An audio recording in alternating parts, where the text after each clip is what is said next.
1.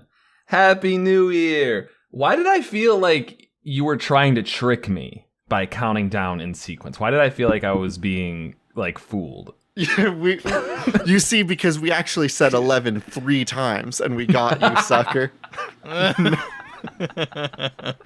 You just got pranked. If you turn around behind you, you'll see the one guy that used to be on Friends. What? Not Friends. That 70s show. Damn it. Ashton Kutcher. Do you mean that 70s show you dip? I do mean that 70s show. I'm like, David Schwimmer was on that a prank show?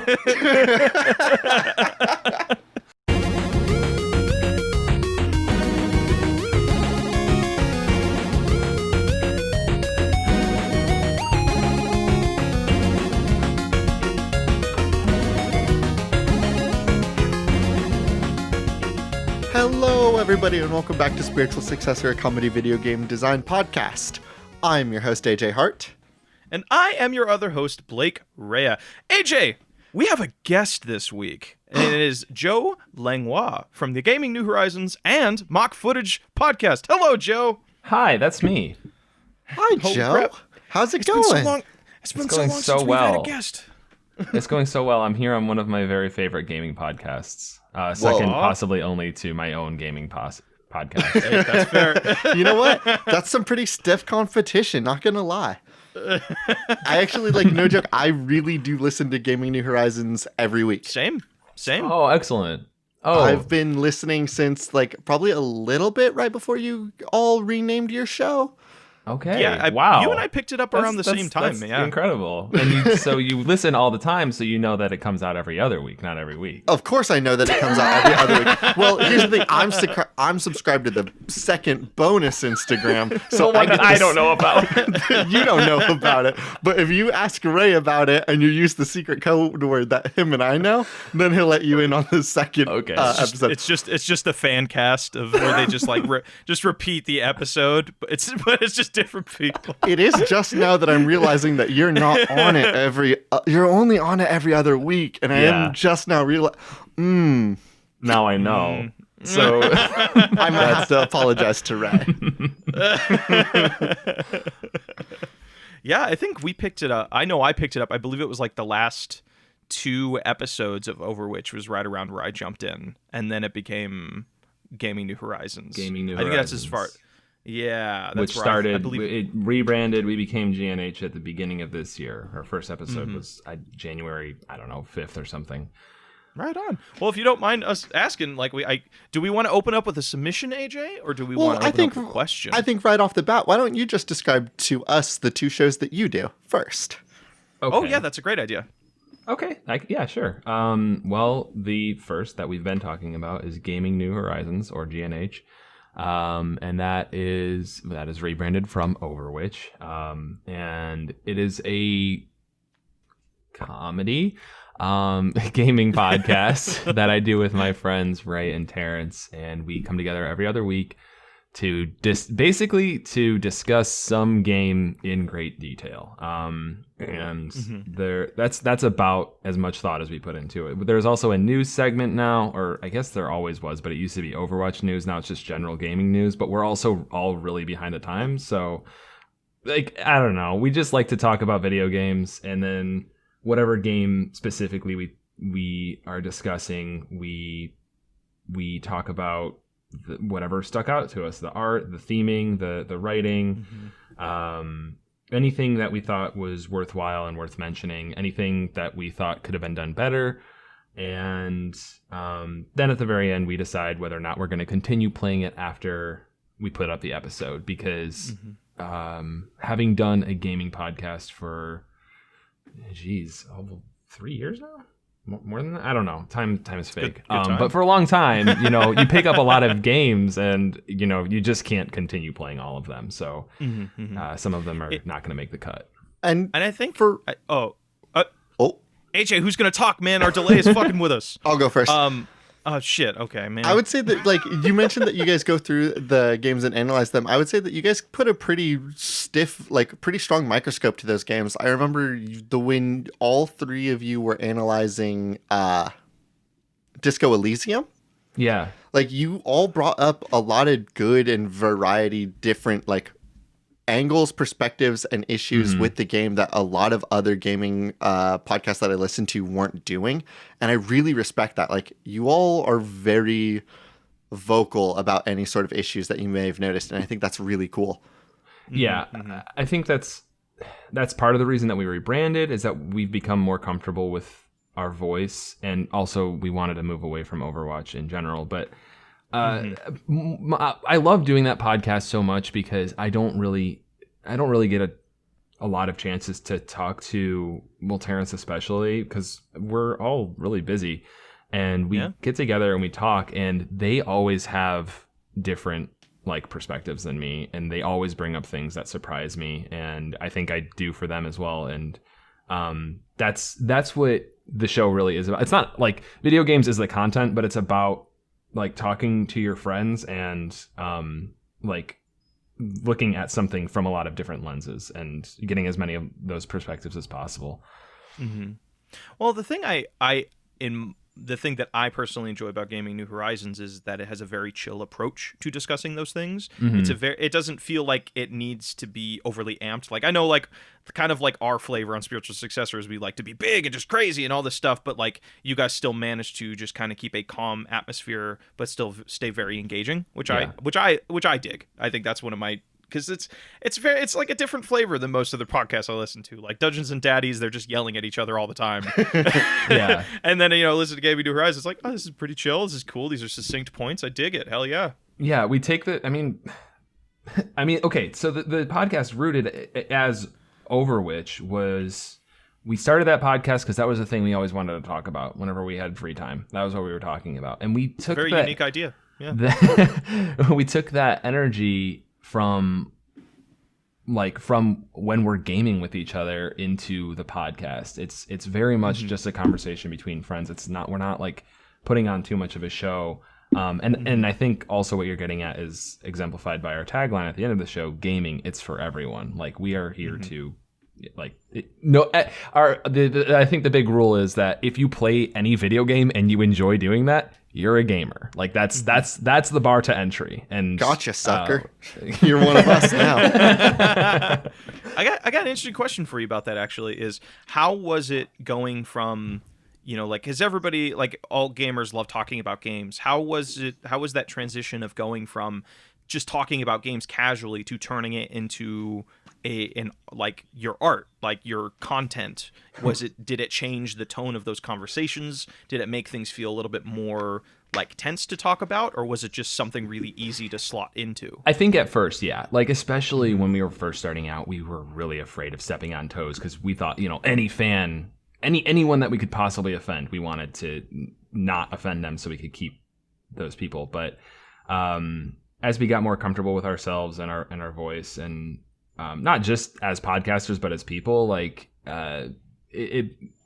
the conversations that we have on the show are very often mirrored in conversations that we have off air. They're one and the same, basically. And sometimes we try to save points or whatever, talking points for the show, but all in all, it's very casual, and I don't feel too much pressure about what we're going into. I don't feel like any kind of need to say something new or unique or special or whatever, because it's our voice and people are listening. And I feel like gaming is such a oversaturated market, gaming content about gaming. But what? No, this stuff's new. But I really wanted to do the podcast that you guys are doing, and I'm so glad that you are. Like, I don't think I ever could have, because I didn't have any friends that were so into it. Well, yeah, I guess here we are. Well, you're bad. I'm taking the on first show. quarter of this episode to talk about my show. You're doing the show now, and as a matter of fact, I think that's a great spot to kind of like jump into. Hold hold on. He's got to talk about mock footage. We can't. Oh yeah. All right. Really quick. Mock footage I do with Ray, and that comes out every week. And essentially, Ray's a really anxious lad who has not seen a lot of movies. Now he's seen quite a few. But he used to lie in conversations about seeing movies that he hadn't seen. Put him on blast. Oh my God. This is the premise of the show. It's a great premise.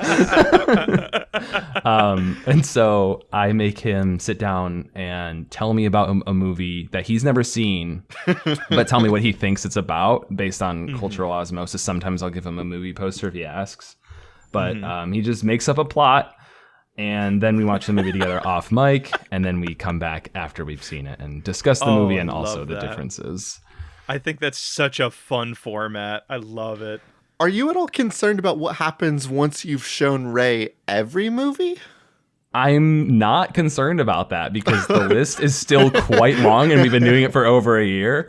So AJ, there's like like that little number thing they put at the end of movies.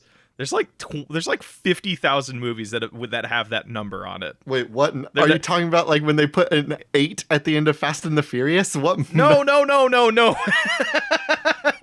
Yeah, I mean, you could make a podcast that is all about dissecting Fast and the Furious movies. What number there's are a you lot of talking content. about? No. There's like I forget what the name of the company is, but there's like this little mark they put at the end of credits that's like looks like Earth but as a grid, and it gives you like its film number, like when it was released. So like you can actually look at movies from like I believe it started in roughly the 30s or the 40s. When they started counting these numbers, a lot of old Alfred Hitchcock movies have them, and it gives you their number. So it's like film number 8,000, film number 20,000, film number 40,000. You can. I forget. I don't know the name of it.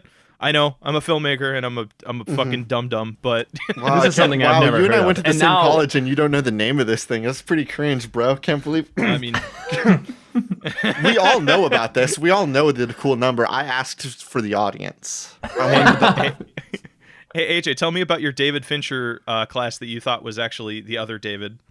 I could tell you about the Fincherian elements, but of course we all know all about the Fincherian elements of film.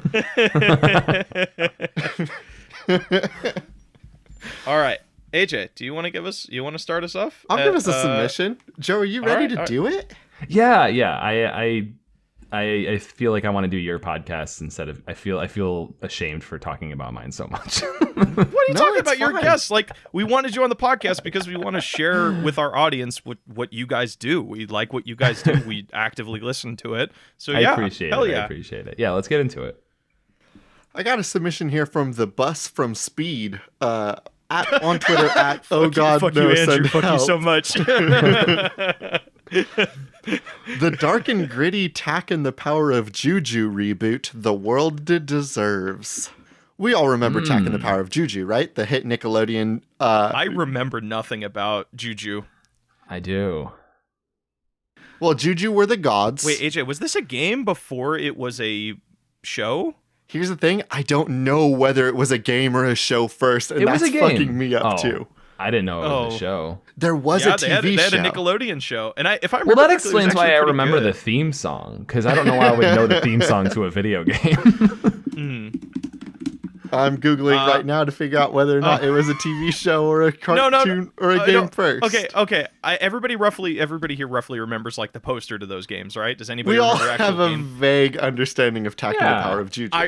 I remember there was a staff that had a magic gem on it. I remember Okay. a floating mask, but that might have been from That's Crash Bandicoot. That's that Crash was Bandicoot. that was Crash Bandicoot. So maybe I shouldn't be the one talking right now. Tack had a really cool, tough, and buff friend that was definitely would nowadays classify as a himbo. I don't believe we had the vocabulary for it back then. Voiced by Patrick Warburton. Probably was. All right, so I had two copies of Tack and the Power of Juju, and I never asked for it once. I don't know where they came from. I never beat it. How does that happen? I have no idea. Did like just two family members be like, "Hey, here's this for Christmas," but you got it like the previous year? Dude, I have two no different idea where it came platforms. from.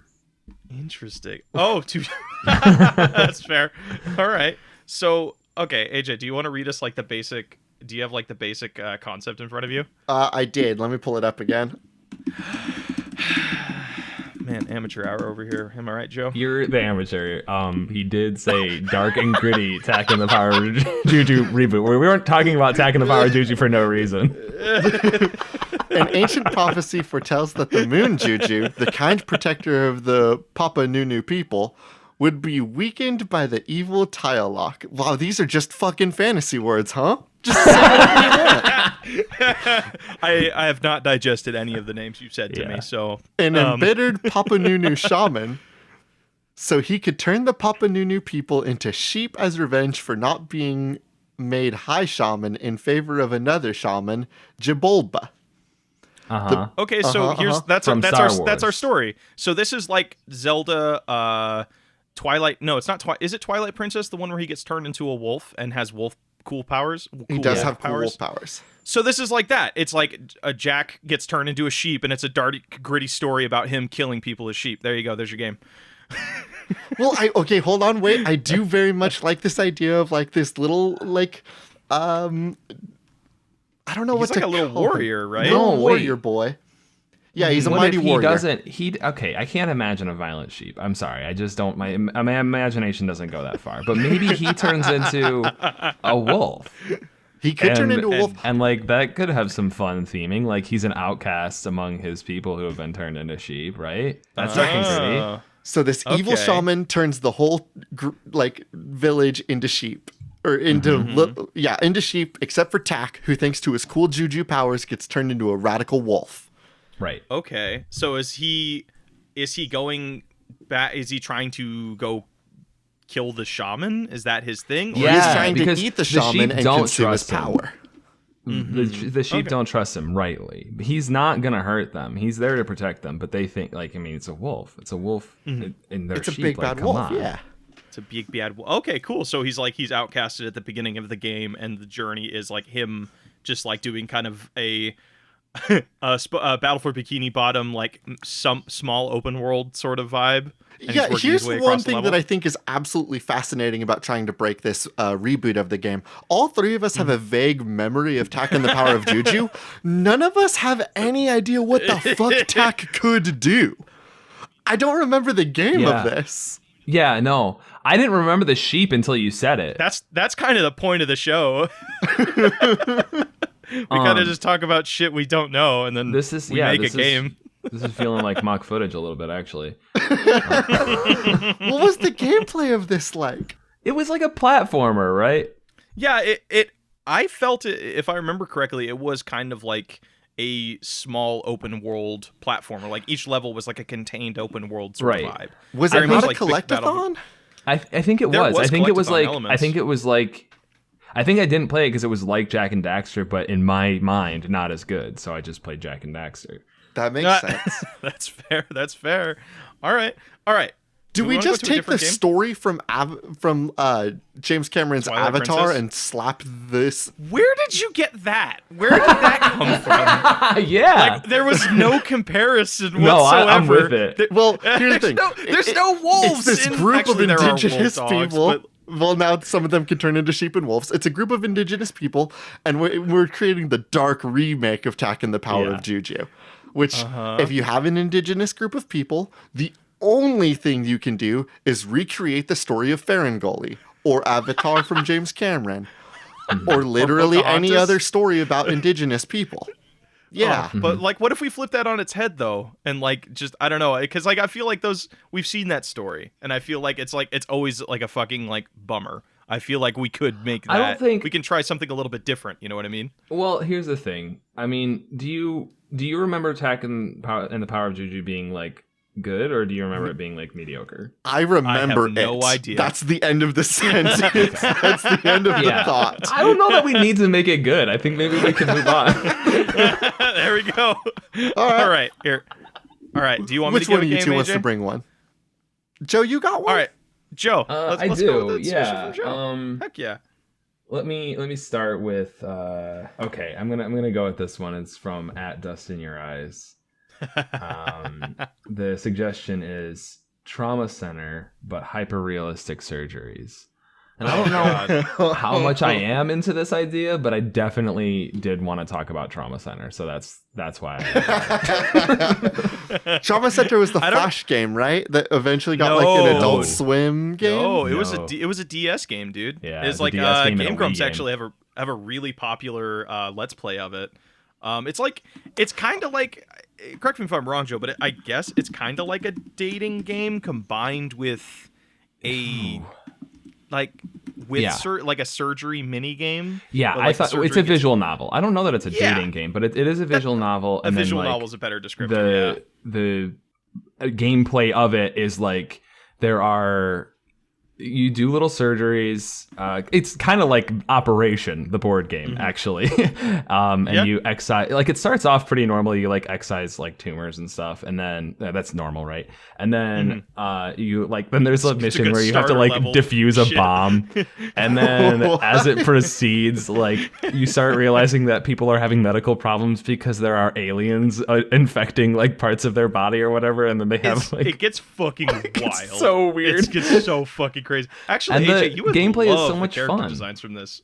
Yeah. Now, I need to pull is up, this like, all connected to the 2019 film Trauma Center starring Bruce Willis? Oh no, I didn't know that Absolutely existed. not, but our game could. Okay, let's get, all right. Now we're talking. Yeah, let's just mocap Bruce Willis into the Trauma Center remake.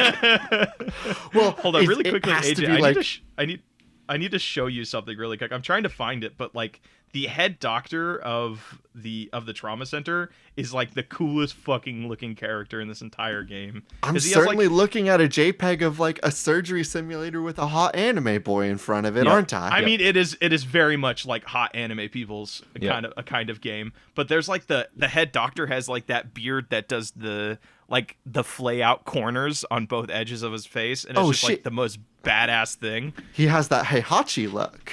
Yeah, or he looks like a Full Metal Alchemist character a little bit. Okay, right. So what would this game feel like if it was hyper realistic, right? Like we went in and we used that Last of Us 2 tech and really got in there with the bits and the gigs and the grams. Yeah, see, again, this is where I'm starting to get a little queasy. I'm like, oh, maybe not. Because I don't want to say it's Surgeon Simulator. Let's do it. Let's do Last of Us, and then Is it like the guitar scene where you have to like do Surgeon Simulator, but there's a rhythm element to it?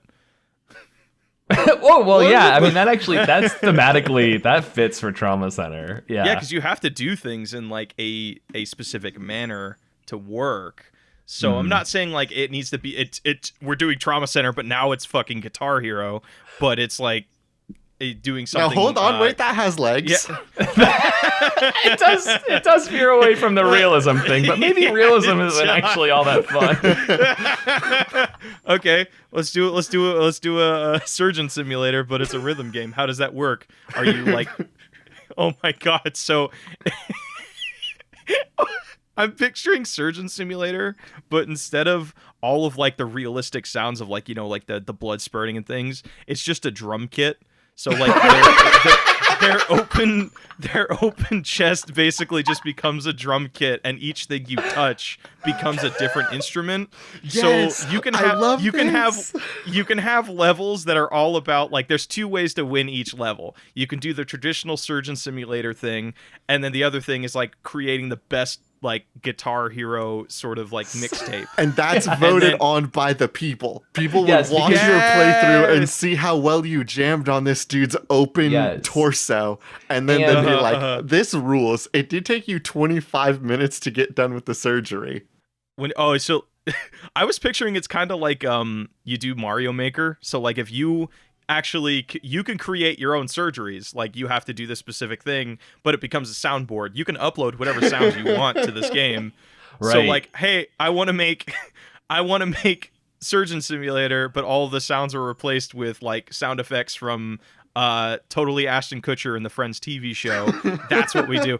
Oh wait, actually I don't know if we recorded that bit. No, was that, you just sound like a fool right now. Wow, you look like an idiot now. He was just like, Friends. Ashton Kutcher wasn't in Friends, you doof.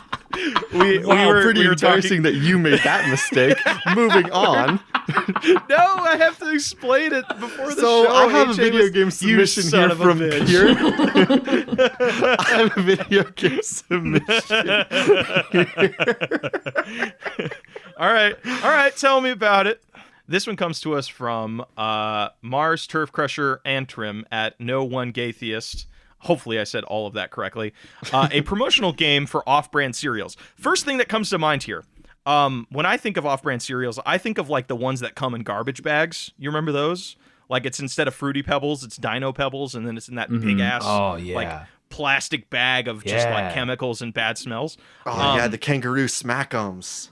And Yeah, they're always like more descriptive of what the like it's just like the corn flakes. These are sweet rounds, guys. Sweet round guys. They fluff up the text a little bit, I think. But the first thing to come to mind is that's the way we deliver this game. So it has to come in those bags. Yeah, but here's the thing. DVDs don't last really well in the bag. So actually finding a bag of cereal that has a game still in not broken is a rarity. The game's so it becomes in the kind bag. It becomes Like kind of a with the cereal. collectathon where it's like you buy the cereal and be like, oh god, I hope the game is still like not broken.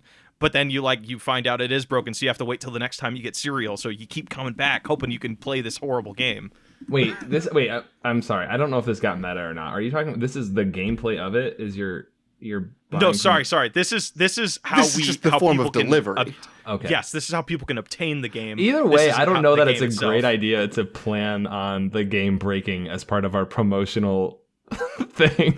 Games that should not be made, baby. Oh, good point. Good point. Here's the part where it's genius, right? We're creating the idea that people would need to go out and buy another one, right? They go out and they get their Honey Ant scooters.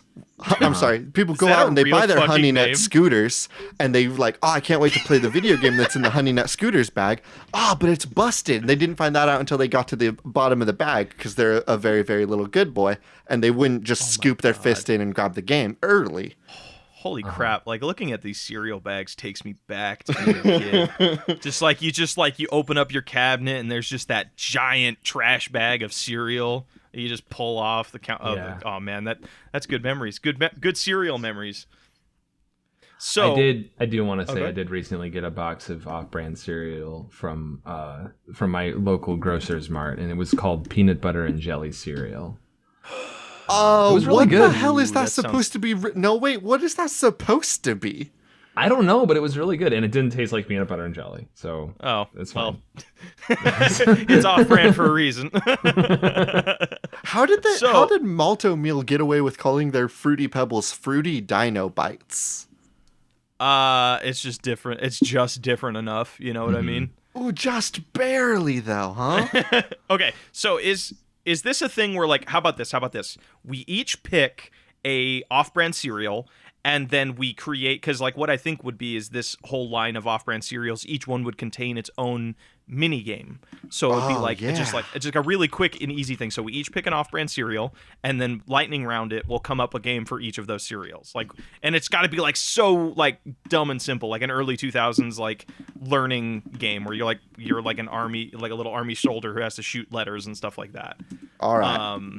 All right. Which would let me look at off-brand cereals. All right, I'm ready. I got mine. All right, AJ, you want to pitch us yours? Mine's Marshmallow Mateys, and we just completely steal the Assassin's Creed pirate engine. What? Why? It's just the pirate stuff from Assassin's Creed. Black Flag, right? Yeah, from Assassin's Creed Black Flag. It's just those segments. We strike a deal and we get just all the pirate missions are like taken out of Assassin's Creed and placed onto this disc, and it's just a highlight reel of all the good stuff from Assassin's Creed Black Flag. but instead of like sea shanties, it's just they sing one song and it's They sing the Marshmallow Mateys theme song.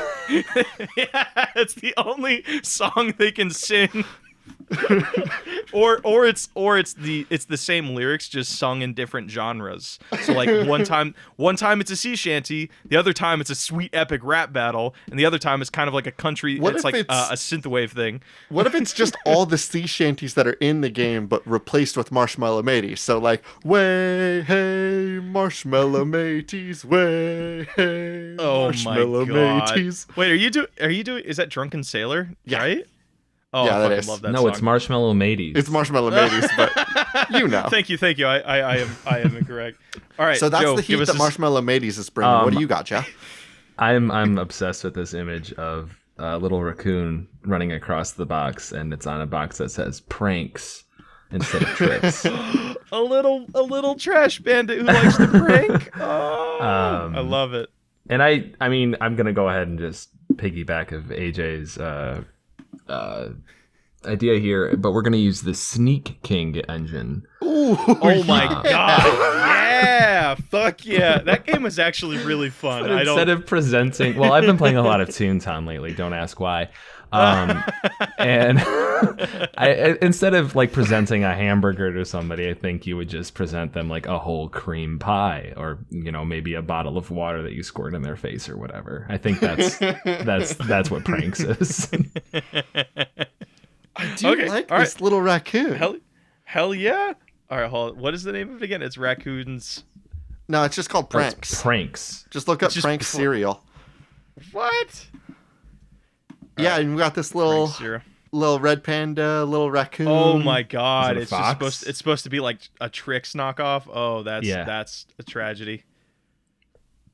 It's actually the opposite of a tragedy. It looks awesome. Actually, it looks more true to form because Trix has got all that, that swirly shit going on these days. I don't know what they're up to. Also, that rabbit looks naked all the time, and Pranks is obviously wearing clothes. So yeah, Pranks has some modesty. I love Pranks the raccoon. All right, Blake, your turn. You proposed this genius idea. What kind of heat do you got? I hope that you didn't bring up this idea and we just showed you up super hard. I did mention it, hoping I did put you on the spot, so I had some time to look at it a little bit. Okay, all right, I got one for you. So I am going to use the Fruity Dino Bites, but it is a knockoff of that of the Taco Bell like T-Rex game, but instead of like traveling around the city. Do you mean the Doritos T-Rex game? Yeah, is that what you're talking about? Where you eat the trucks or whatever? Yeah, I don't design a game. I don't do a game design podcast, do I? All right, so it's like that. It's honestly, it's probably a good thing that you forgot what property was attached to that promotional game. Because that just proves that the game was able to stand up on its own merits. Okay, so it's just basically a copy of that, but you are hunting down cereal trucks in the process. Okay. What's a cereal truck? Blake? Can you tell me what a cereal truck is? There are trucks that deliver cereal. But what's it look like? A cereal? It looks like a giant cereal box. It's like the Wienermobile, which is like a big hot dog, but it's just a cereal box. But it's upright. Do they have milk? Yeah, they Oh no! If it drifts too much, milk spills out. Oh my god! Actually, wait a second. Like, just aesthetically, I think it'd be such a cute thing. Okay, this is a city that is like inside of a cereal bowl. So it's like like how valleys work. Like cities are within valleys, and we kind of look at them like valleys are just natural cereal bowls. Is what I'm saying. Oh my god, they really are. So this game is about destroying all of the cereal trucks and that spill milk everywhere. So your idea flood a is city with you're milk. You're trying to flood a city to make the biggest bowl of Fruity Dino Bites ever. Mr. Ray, I have one more question for you. Oh, how serious! What are we going to use? Oh wait, no, we'd still use dinosaurs, huh? How would they be different than the cyborg dinosaurs that we had in Doritos Dash of Destruction? How would they be different? Yeah, obviously we can't use cyborg dinosaurs again. I didn't ask you how your pirates would be different, and you're totally not Assassin's that's because Creed I made it clear we were just ripping the entire engine. There is no difference. But you've already made changes you've made changes a la serial tracks. So I'm just curious as to how about this? How about this? So in the spirit of ripping off Fruity Pebbles, it is the dinosaurs from the Flintstones, but their color palettes have shifted. So you can say they are different dinosaurs. How about that? Is that good? No, that lands. All right. So there's three little games. AJ, I think we're back to you, brother. Back to me. Yeah, boyo. I actually want to ask a question. That's for right. you, Joe. Oh, question time. Question time. We mentioned a little bit earlier that you shifted your podcast from Overwatch to Gaming New Horizons. Obviously, I assume that a little bit of that had to do with the heat that Overwatch as a brand was taking. Yeah. But my bigger question is, like, what was that shift like for you? What did it really feel like, and how did you feel those differences? It was scary because, I mean, Overwatch was the first podcast that we ever made, and like, we were worried that we'd somehow get lost in the weeds by changing names and changing our images and everything, changing our whole branding. But as soon as we like put everything onto paper, and as soon as we like started the process of making the changes, and as soon as we had our new art and everything, like, as soon as we put up our new episode and there was a really good reception to it, especially, like, that helped a lot.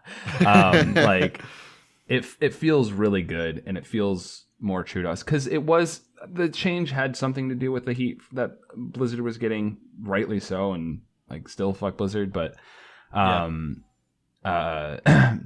had more to do with the fact that we were, like, playing Overwatch had become a chore for us that we had to do at least a little bit every couple of weeks. And I still play Overwatch sometimes, but now I don't have to. Mm-hmm. It was the part of the show that people skipped or didn't pay as much attention to. We like forced ourselves over and over again to try to do an Overwatch challenge, which was a fool's errand because no one cared about it. I found myself glazing over when I was editing the episodes, and I'm like, this isn't entertaining to anyone, even the people who are having the conversation. What was the challenge? Like, you would like weekly challenges just to like improve your gameplay? Yeah, when we started the show, like, we were far more into Overwatch, and so we would like put challenges toward each other, like, you know, get through a game and play as Roadhog and try to get at least 50% hook accuracy, like, during a game or whatever, or play a game with Sombra and hack as many people as possible or whatever. Like, it's a good way to keep. Some of them were a lot flat. stupider. Do you think that was like difficult for an audience to engage with because it was very much a visual sort of thing?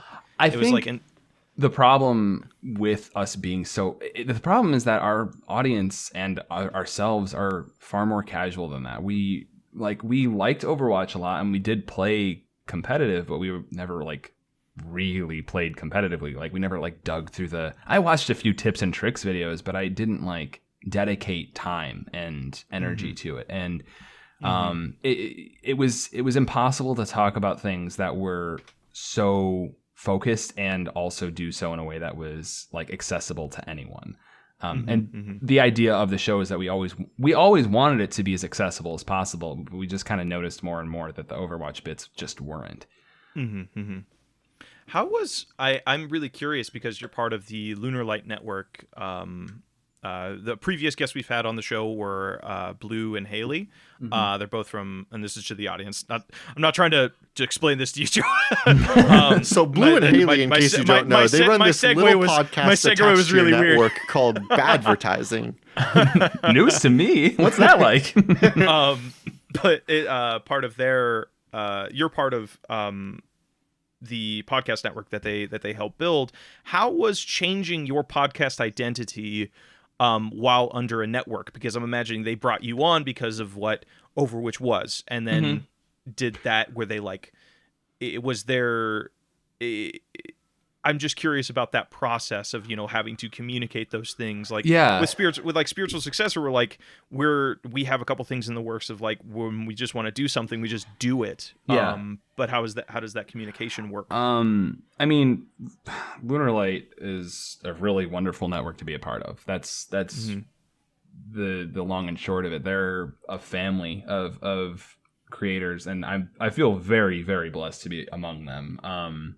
But it's been, I can't speak for all networks, but for ours, it's been the understanding since we joined that the show is still our property. Like it's us, and we can do with it what we choose. If we choose to take it in a direction for whatever ungodly reason that like completely, negates the themes or the values of the network, then they would probably ask us to leave. But if we're not comfortable doing a thing anymore, they're not going to like make us keep doing it. There's nothing like that going on.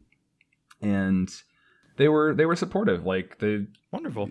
It was a very straightforward like, hey, we've been thinking about this for a long time and we're kind of worried about it, but we want to change our name to this, and we know it's a stupid name, but please just like, this is what we decided on. And they were all like, yeah, cool, go for it. Hell yeah. No, it's a powerful thing. Like I think podcasts, especially, it's you got to mix it up and you got to change and you got to evolve because it's so right. Because like unlike doing like a web series or doing something like video essays, there's so much space in between those releases, and there's like a lot. They're just like a different animal. But like you have podcasts out there that have 500 episodes. If it's the same thing it was at episode 1, right, it's probably not a great podcast. So being able to acknowledge that you guys needed to change and like be like, okay, what can we do differently? Being aggressive about that is like really, really cool. And it's just I think that's pretty awesome. Joe, I do have to know one thing that's really rubbing me though. You've mentioned a couple of times that like Overwitch wasn't a very good name. I believe you mentioned that in the advertisements for your podcast, and now you've mentioned that Gaming New Horizons is also not a very good name for your podcast. Is it a conscious choice to commit your life to an IP that you hate saying the name of? Or... I don't hate saying the name of it. I know it's stupid. I know it's dumb, and I think that's great. Both the names of both podcasts came about in the exact same way, which was the three of us were in a call talking about all of our branding decisions, and the question of what's the name going to be came up, and we all thought, we were all like going back and forth like, well, it could be this is the kind of feel I want to go for, and then we all like wrote a bunch of suggestions in a Google Doc, like just brainstormed, all of us at the same time, not looking at what each other were doing. I think the suggestion was like, just say 2 gaming things and put them together. The classic. The classic, right? And so we did that, and then I read through the list, and when I got to Gaming New Horizons, I laughed as I said it. I'm like, well, that's stupid. That's definitely not going to be it. But for now, let's use it as a placeholder. And that's just putting yourself in the grave right there. As soon as you say that, you're done. You found it. Yeah.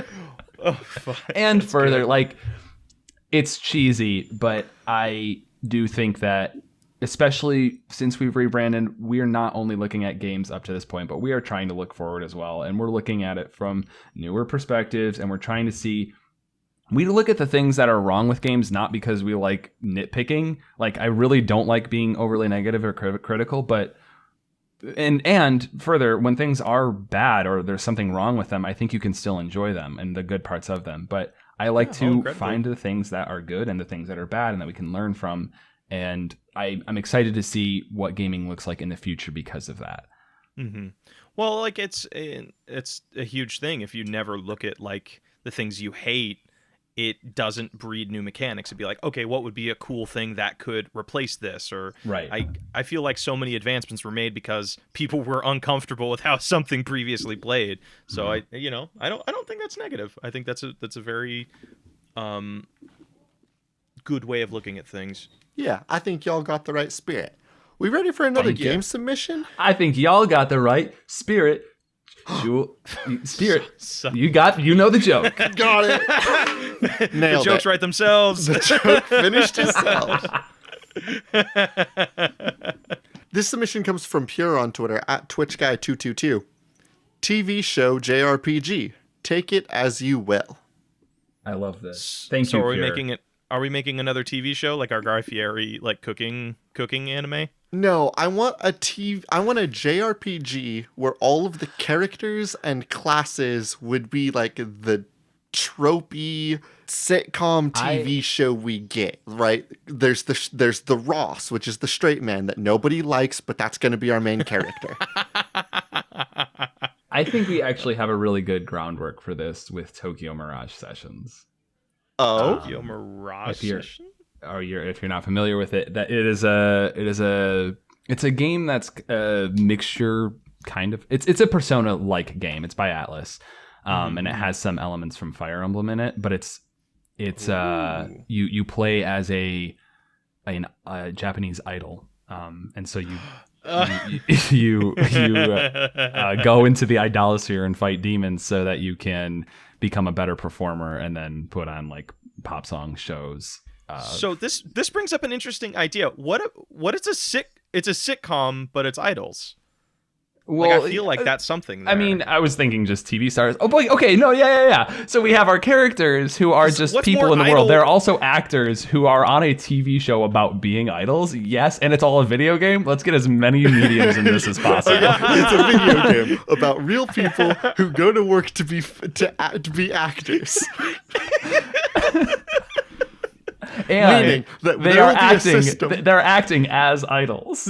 So there's a system. Oh my god! And I think that like it stands all the way down, right? Like the way that this works mechanically is you have your base character, which you can equip like a stand or a persona, which would then be their acting form. You then can equip from there a persona, which would be their.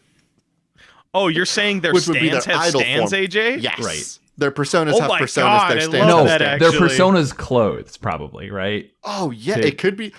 I like the idea of it being clothes, but I almost like the idea of just stacks on stacks on stacks a little bit more. Just somebody over the shoulder of somebody over the shoulder of somebody over the shoulder. Mm-hmm. Yeah, that's good too. Oh god! Because then you're going into like the final boss and you have 15 people with you. Are you going to do a thing where you have access to all of them at one time? So like say you're in a boss fight sequence, you actually have to cycle through them. A little bit like what's that police game you played recently? Unlinked or Chained or something? Chain Astral Chain. Astral Chain. Thank you. Is it a little bit like that where you just have access to different stands that you can cycle through? So like throughout the boss fight, it requires you to do different things. One thing is like you need to do a dance sequence from your idol thing. The second one is you need to do acting. I don't know how that translates, but I think it would work best with menu systems, like a turn-based JRPG. Yeah. Okay. All right, AJ, do you want to take the reins on that? Because I don't think I've ever played a turn-based This RPG. is a very high concept, and I almost we need to build the ladder up. We need to start with our base people before they go in to be actors. Who also can it's important that they have a support system between the actors. Oh yes, you can. The Ross token character can absolutely date all of the actors. Not Ross, not Ross the character, but David Schwimmer the actor. Yeah, you're a level too deep, AJ. You're right. Let me take it back. So your actors can all date each other. They can then go into the system. Who are the actors? We've got Dwayne "The Rock" Johnson.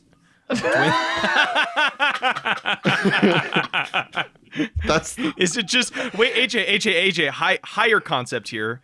Every person is Dwayne "The Rock" Johnson, but from like different movies, or they just look slightly different. So it's a dating game where it's all Dwayne "The Rock" Johnsons doing different personas. I think that's a build you can do when you get to the roles. Personas. Having them all be Dwayne "The Rock" Johnson yes. is a system that you can implement when you get to the roles system. But I think that the base actors are all different. Oh, so are these just going to be... okay. Okay, so these just going to be famous actors that we want to go with? Yes. Okay. Yeah, because I mean, this is tough because we can't create a character and then create their character. Well, okay, all right. I can sum up our game pretty well. I want Lance Reddick as a magical girl. AJ, Okay. that's Zavala from Destiny. I don't know if you know who Lance Reddick is, but Okay, so he was Lance like in Reddick. Fringe. He was the second bad guy in Quantum Break. I'm trying to remember some other. I think his two famous things were Fringe and Quantum Break, and Destiny. So Lance I Reddick want- is the actor. Yeah. You can assign him the role of. I think that this would be like the TV show tropes would then be in this role, like the role. Oh, place. he's totally the mentor character, like the older mentor All right. character. So that you comes assign in him and, the like, role helps of them do Red shit. from that '70s show. And dumbass. And then the stand I would that you love are to able hear to get. Lance Reddick say "dumbass" like so badly. And then the stand that you could give him on top of that would be like a Cubey or a little cat from Sailor Moon. Oh, And it's like that their would be what their turns him into the persona- magical girl. Yeah, their persona should be like the antithesis of what their character is. So if it's like you have the shy character, their persona should be the loudest, like craziest, gem-packed. Like I'm talking like what's it called? Oh man, why am I forgetting this show? It's like Gem and the Holograms, I believe. Like that kind of glam is their persona. Okay. And then the character that's angry, really angry, has a idol persona that's really happy and cheery. Yes. Am I understanding this correctly? I don't know if We're on I'm this- understanding we're this getting there. correctly anymore. I mean, who? Well, I thank don't- you for I- the it's an submission, enigma. Pure. I really appreciate you. Pure is a good friend on Twitter and Oh, the like. really? And Oh, yeah, hell yeah. yeah. Well, they submit to like the show, I think, like every week. That's rad. Hell yeah, Pierre. I'm glad you're here. And thank you Aw. for submitting TV show Jerping. All right, who's got one more for us? Okay, I can get you another one. This one comes to us.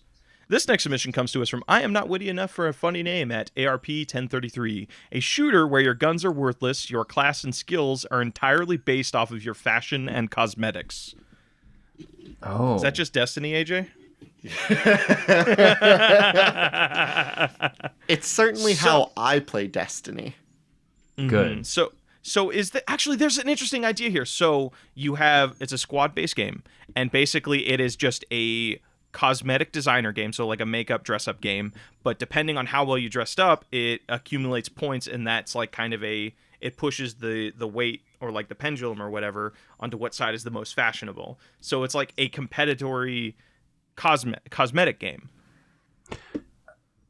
I like this because if for no other reason, what it does is it guarantees that it's not that like you get newer loot and you get better loot and you hope it's cooler. It's just that like cooler loot is better. Yeah. Like period.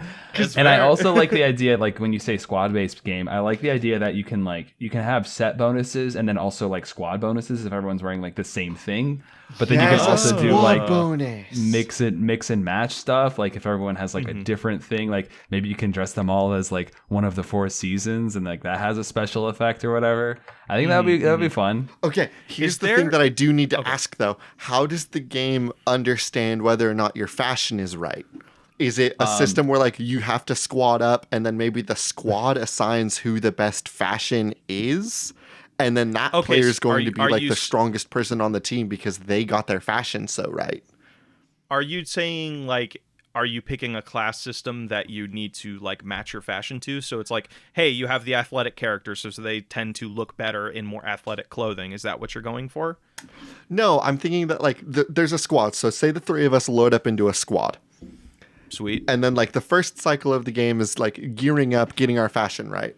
And now we're ready to go into the fight. But we are given like 18 points total. We need to decide how those 18 points are going to be distributed. They can't be distributed equal. One of us looks the best. All 3 of us know this.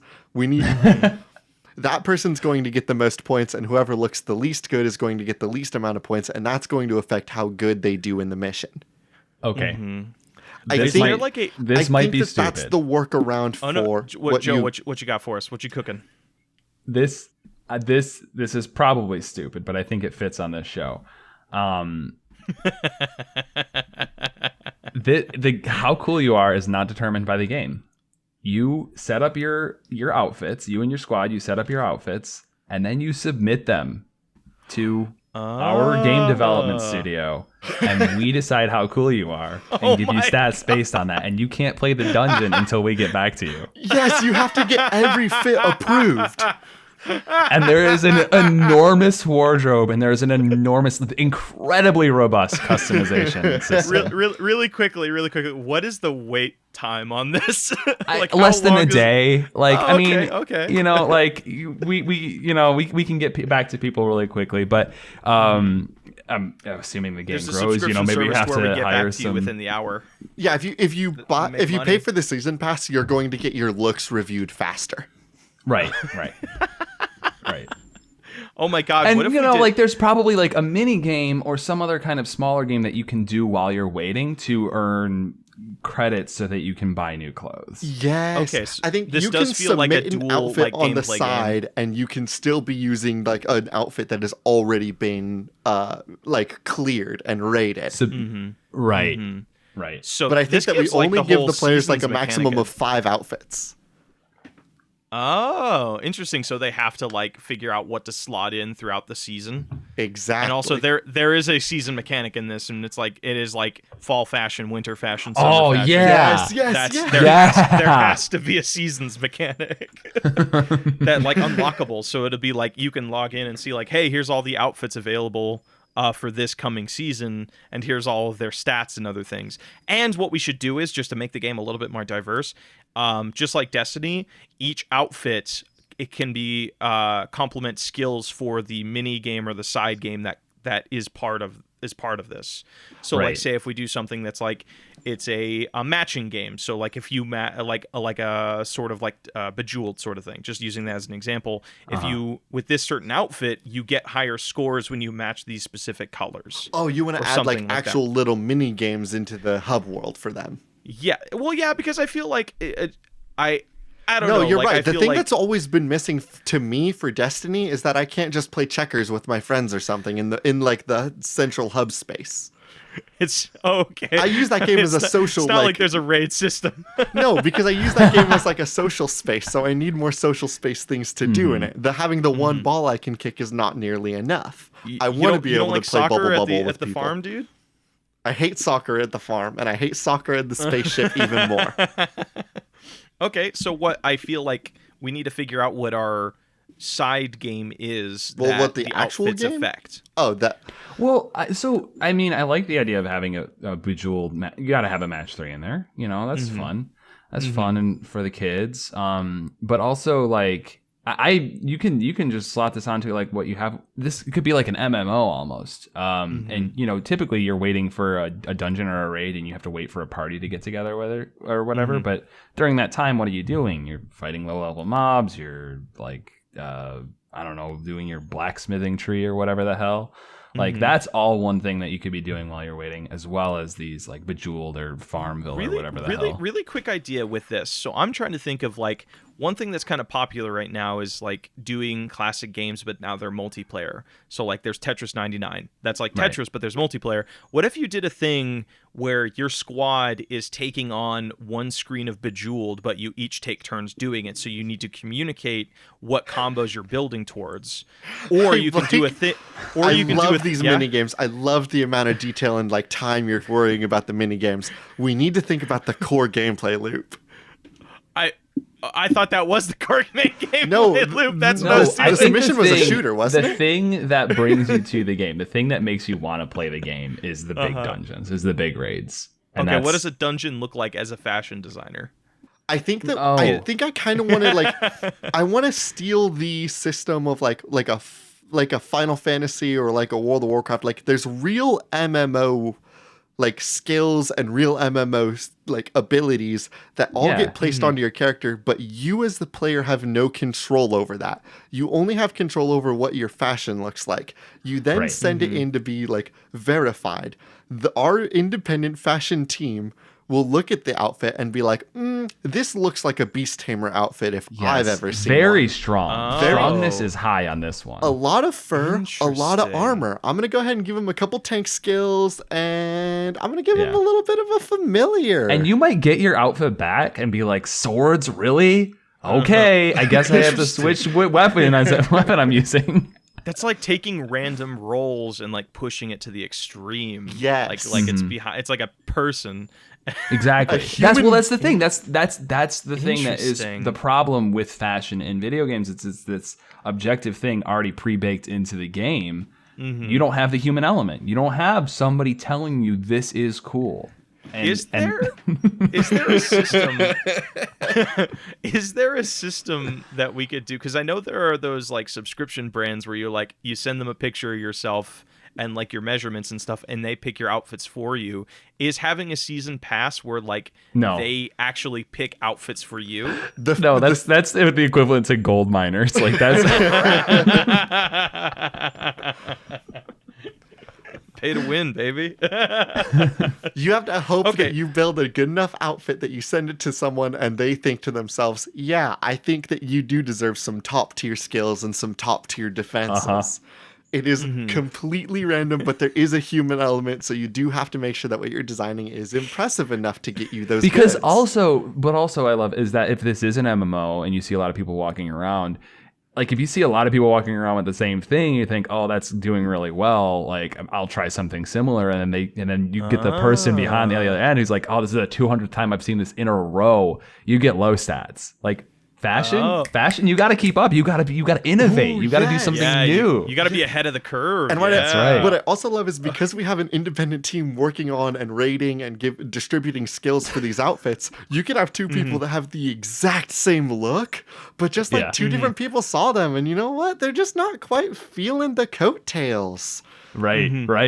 Coattails are pretty old-fashioned, and I do hope that you get killed in the dungeon is the thing. I hate your look. It just creates this Mean Girls sort of atmosphere where everybody compliments everybody to their face, but then they go into like the side chat and just be like, "Oh my god, could you see what they were wearing? I cannot two fucking swords on the back hip. I can't fucking believe it." I submitted a look like that 2 weeks ago, and I got docked. I got docked points. My character had 3 swords on the back, and I was hoping for good weapon switching skills, and instead I got movement speed debuffs. And Blake comes over here, and he can swap to a 4th sword. He got a unique passive. This sucks shit. Could you do a thing just like thinking like branding? Could you do a thing where we actually get real clothes from the real world brand like Gucci? Yes, or something Gucci's. Well, how do you think we're gonna pay for it, Blake? You're asking the real questions, Joe. In fact, like pro streamers will create characters in this game that then get the my brand God. deals. You know how like Final Fantasy 13 Lightning had a brand deal with Gucci where like she was like holding the purse and wearing the dresses, and Gucci was like, that's our model right there. This game's gonna do that, but for like player characters. So Yes. wait, are you telling? So wait, in that sort of world, that means like every is so. Actually, here's the thing. Here's how this would be a fun mechanic. So if we have like raids or whatever in this game, you know, like in Destiny, the first person to complete a raid gets like a gun or something that nobody else has. They either get a piece of fashion that nobody else has, or they get to design the next piece of fashion that goes into the game. So you can have a thing like if you are fighting to be the most fashionable and to defeat the raids the fastest, so you can design like the next season's like clothing basically. I love And this. that could be garbagey. Like it turns out like the people who won the first raid decided to make a t-shirt that had holes in the armpits but nowhere else, and that's just that's the most powerful fashion for next season. You can't say anything about I would say it. it has the potential to be the next biggest fashion, right? Like maybe it's overused because people are really excited about like the team that did it. Maybe it's underused, so finding an outfit that looks good with it, like trying to master that shirt, is going to be rewarded. How do you wear a jacket over like a shirt that has cut out armpits? You also Because have then to it's have just a jacket white shirt, that isn't it? has cut out armpits. Well, obviously you wear it like Auron from Final Fantasy X, where it's over your shoulders but not on your arms. Oh yeah, and then you sweet. just show the God. pits. I would be really good at this game. I'm so weak for that as a character design. You would be very good. All right, I do want to put a pin in this. I think that this has some real potential. Joe, do you have one more for us? I have 1.5 more for you. All right. I just I'm want down to to get do this. some lightning rounds. So if we after you give us your main submission, we can do a couple lightning rounds before. Okay. too. Sure. Yeah. Well, I only have sure. Yeah. So I wanted to get this on the show. I don't think that we're gonna dwell here because we do dating sims so much, but it was just fully for my brand. This was from my friend Marty, also on the Lunar Light Network, at Frosty the Robot, and they submitted villain dating sim. 3 simple words. Villain dating sim. Okay, so real quickly, how do we know they're villains? Are people going into this game, are these like villains that have already existed in media? Like, for just example, is it Disney villains? Or is I think we just need to sit down. Why don't you go, Joe? Well, I was chewing on this, and I was thinking, like, I don't know that I do want it to be like the Riddler and Hades, but at the same time, I kind of want us to have original villains. Okay. But I think you can design a villain, and they'll probably be like in the League of Villains or whatever. Well, if we League just of Villain Explorers, and then that translates to Love, which is the name of the game. Oh, that's very good, actually. You know, it'd be really saucy. Our main character should be a superhero or some hero that got kicked out of like their Justice League group and discovers this group of like the League of Evil, basically, and it's like Dream League Daddy of Villain is Explorers. League of Villain Explorers. Thank you very Love. much. They discover love. They discover love, the group, Right. and love, the emotion. And it's like a Dream Daddy sort of scenario where they're just going from evil member to evil member, discovering what they're about, what they like doing, and it's this story of finding love, but also becoming your own supervillain. So the big question here is that we need to actually sit down and decide what are some of the sexiest villain archetypes. I think Hades is always hot, and no matter what media he's portrayed in. Funny joke. What about Kilgrave from Netflix Jessica Jones, played by David Tennant? Let me just go ahead and double check that one really quick. I mean, it's David Tennant. It's just David Tennant. Oh, okay. The purple man. Yeah. Okay. Okay, so like fancy looking supervillain, like Yeah. well dressed. Okay. Sure. Who are some other? I also sexy mentioned the villains? Riddler. Two-Face. Two-Face is Two-Face is a sexy villain. Two-Face is good. There's I mean, he's half Poison sexy. Ivy. Maybe I know Morticia Adams isn't a villain, but we could go something for that aesthetic. I'm sorry, who did you say? Because I heard Patch Adams, and I don't no, think. I'm sorry. Morticia Adams. Okay, very different characters. Although maybe Patch Adams is in there. Maybe Patch Adams. Pranks the raccoon from the cereal. Ashton Kutcher of Pranked. Okay, I think we need to look at archetypes because I feel like I feel that would be a way of narrowing it down. So you could do like brain in a vat villain, like for the sapiosexuals out there. Yeah, gotta give one to them. Brain in a jar. Is it just a brain in the jar on a desk, or is it like, are they like attached to something? Well, I mean, like you said, archetypes. So I'm looking at like Krang. Yeah, and, we got MCP or whatever. I think fits that archetype. There's and, the tired daddy, right? The Hades archetype. There's the lady that's When I sexy say in a Hades, rat I'm kind also of way. I'm also picturing like Hades from Huncules. That's the series. That's the Hades I'm looking You're at. thinking like a Hades like that. You're thinking like the voice of Hades from the incredible musical Hades Town. Like that's a nice, rugged, sexy. Oh, that guy's so cool. Okay. There's the sexy in a rat kind of way women villains. I'm thinking something like Cruella de Vil. Okay. Yeah. Sweet. So we've got 3 there. Okay. What are some other good villain archetypes? There's the I was your best friend and now I'm evil archetype. Oh shit. The the youthful best friend that actually kind of is mean. Oh, yeah. So this is like, maybe that's their in, like story-wise, that's the first person they meet. Oh, yeah, and of they course. are introduced Yeah. to. Well, yeah, like, well, best I'm friend trying to think character. of like what's the story. Yeah, what's the story here? And I think after being like just, I don't know if we're like gung ho about like this is a superhero character, but after they're removed from their previous situation, they are welcomed to love through that character. We do need at least a fourth or a fifth. We need at least a fifth sexy villain archetype, please. Well, you could do. I feel like a Poison Ivy character would be good because, especially Poison Ivy from like the new TV show Harley Quinn. That's just like where there's that specifically that segment. It's like I'm not a supervillain. I just don't like people destroying forests. All right, yeah, like a femme reluctant fatale with a good reluctant reason. supervillain. Yeah, like a super Twisted reasoning. Twisted reasoning. Villain. Yeah. All right, there's So our we just 5 villains for love. Okay, so what is like the overall like mechanic? Are we just It's just going Dream Daddy. You like... talk your way through it. Yeah. Okay, sounds good. Hell yeah! All right, do we want to talk? If you can like, there's so in the mini games or whatever, or the downtime, you make decisions, and if you have to like strike the balance between doing things that are bad to make your character like to shift your character's moral compass more to evil, but if you do things that are too bad too fast, they'll resist and they'll like stop and slow down in their progression into becoming evil. Even Hades will be reminds like, me- "Damn, dude." That's pretty fucked up. I'm like a fun kind of sexy evil. That's just like fucking That's awful.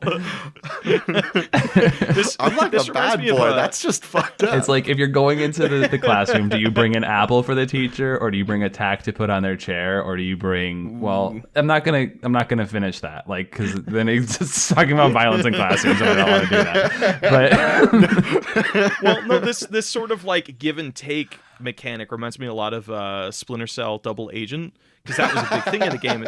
Well, yeah, because like you make decisions through critical points in the game that could affect the outcome, like the different endings. It'd be like, and I think it would definitely be like using Fallout 4. I know it's not a great game, but I like how they did companions. You had to be a certain level of evil or good to have access to companions. Yeah. So if you do, so depending on what person you want to get with, you got to be the right level of evil, but with like Right. a little touch of good.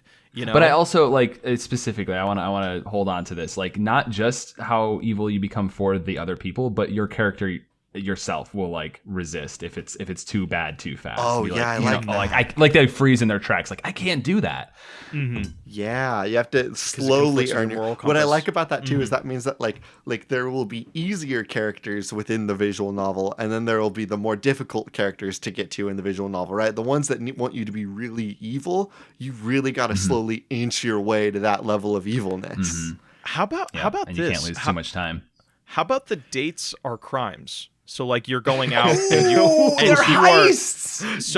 doing so it, like instead be like, hey, you have like this really like fun little calendar on your wall or whatever that shows like, hey, on Tuesday I know I know like Hades' character or the Purple Man is going to be doing their heist on Tuesday. Do I offer to join them on that heist? Am I Or- evil enough to pull it off? yeah. So it's like you can, because I know like one of the things is I watch Game Grumps play like fucking visual romance novels all the time, and I love it. One of the main mechanics is you are given a choice, like, hey, it's Monday, who are you going to hang out with, X, Y, or Z? So you have to make a decision like what route you want to go down. And I think you can do like on Tuesday 2 people are doing heists. Do you want to do a bank robbery, or do you want to do you're going to go steal some cool freeze weapons? And you have to kind of weigh which route you want to do. And also, if you really botch a heist, like if you were not prepared for it, the person that you were with goes to prison, and they're just inaccessible for the rest of the game. Oh, that's so cool. Yes. Maybe not Is the that- whole game. Maybe like it's like a week or 2 weeks of like in-game time. You're not able to go out on a date with Yeah, them. and then they're really pissed at you when they come back. So to add a little bit of variance, we take a little flavor from point and click adventures.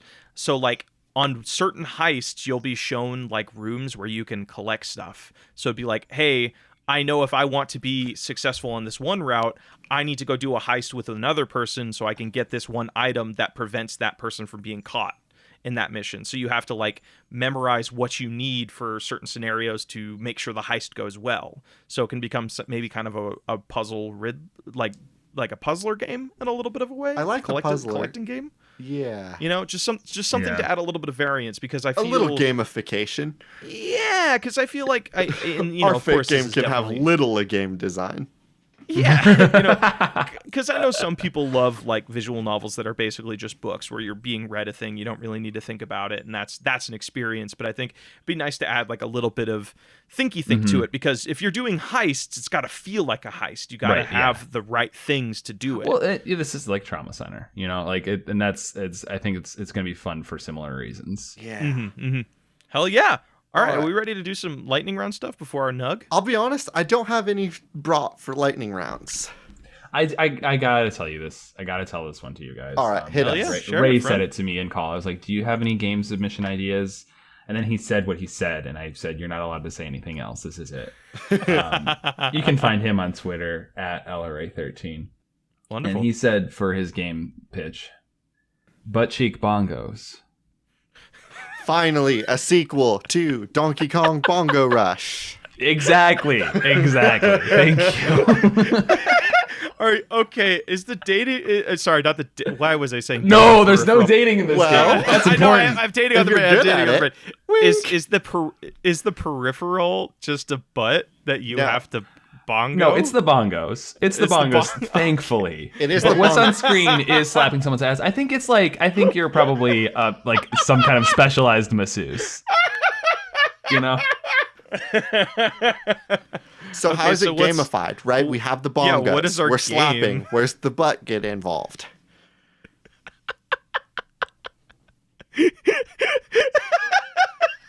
We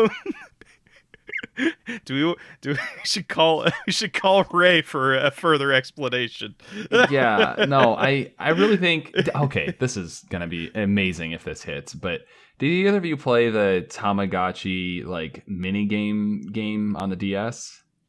No. I did not. Okay. I did not know there was a Tamagotchi DS. Probably game. before your time. Would you like us? Would you like us to just say yes, and you can just go off? No, I mean it was full of cute little mini games, and I think WarioWare, I guess, is a good. Oh yeah, there we go. I think that's all it is, though. That. It's just one mini game of slapping an ass, and it's people that come into your clinic. You're some kind of specialized masseuse, and that's all. All that's on the screen is a big butt, and it gets redder and redder as time goes on, but not too red. And each client has their own preferences. Wait. Hold on, I have it. It's a rhythm game. So the whole thing about bongos is where you hit them gives you different sounds and yes. So just like a butt. Why do you get why do you get massage? Because you have knots. So on the screen you're shown a butt, and on certain areas it gets a knot, so you have to hit the bongo drum in that specific area, rhythm style. I don't want to make a game that has depicted naughty ass. Hold on. I think you're thinking about it in the wrong way, Joe. This is not naughty ass. This is edutainment, and for the first time, we're able to teach two lessons in one. One, we're teaching people how to play the bongos. Two, we're teaching them how to get a knot out of a butt. Okay. You know what? You're right. You're right and I'm wrong. But I'm really glad that I brought this here. I would like to specify I don't want the video game to be hyper realistic, but No, it's like a WarioWare butt. Yes, where it just looks like a fucking doodle dudes sort of thing. Right, exactly. Hold on, my cat is yelling at me. Yeah, this game isn't gross. It is gross. Well, but like in a playful Nintendo gross. If we're gonna, yeah, exactly. It's like booger gross, not like send someone to jail gross. I don't think there's a lot of progression or anything. No, it's just the one mini game, I think, and it just goes on forever.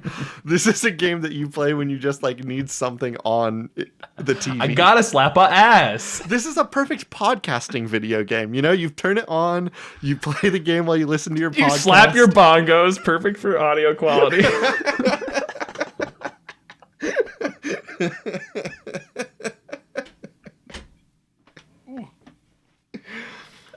All right, when Blake gets back, we finally need to pick a nug. All right, I am back. All right, it's time All to right. pick a nug, Blake. Okay, I think Joe should pick our nug. I feel like that's how I like doing our Oh. guest episodes. Okay. I think it's the fashion gear Thank game. Goodness, Sweet. yes, That I had a lot of fun with that one. that All game right, rules. All right, so we need to figure out some final mechanics and a name for it, and then I think we're good. So what are some of the like? I guess this is more of like a fashion thing to like aim people at, right? Like, what are the classes that we know are going to be in this game so that players have the ability to sort of call their shots and aim at classes? Well, Right. okay, Like, Okay, what, so I mean, what's you the mentioned fl- Beastmaster earlier. I think I'm using like the Monster Hunter weapons as a guide here. oh, yes. Blake, that's good. Okay. Yeah. Would players be able to choose what weapons they even had? Yes, but it's like it's the stat. Like you'll know it'll recommend a class based on the stats that you get. I honestly, I'm actually and kind of I like, and obviously there's gonna be like a healer class as well. I feel like that would be kind of the joy of the game, though. Like, for example, right now I'm going through Warhammer Vermintide for the first time, and that whole game is it's like Left 4 Dead, but instead of you know like just civilians with guns, it's like different traditional like RPG classes.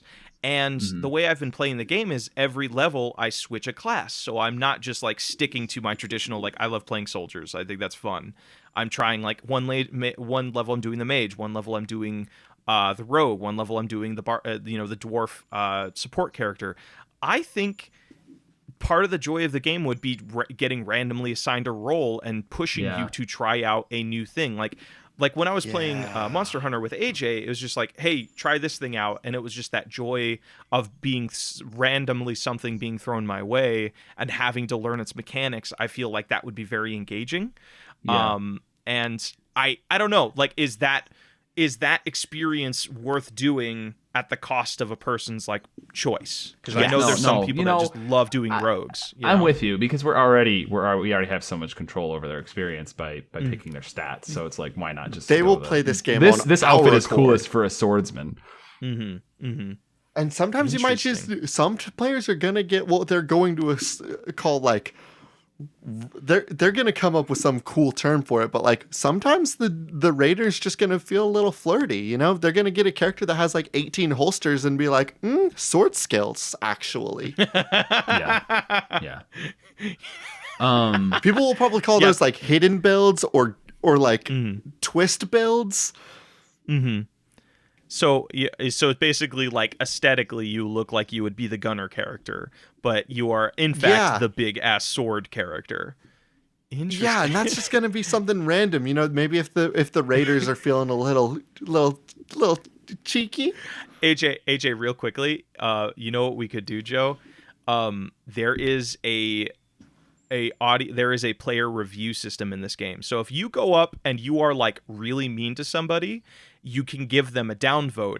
And when they're out, that player who got downvoted, their outfit goes to in review, the reviewer takes that into account.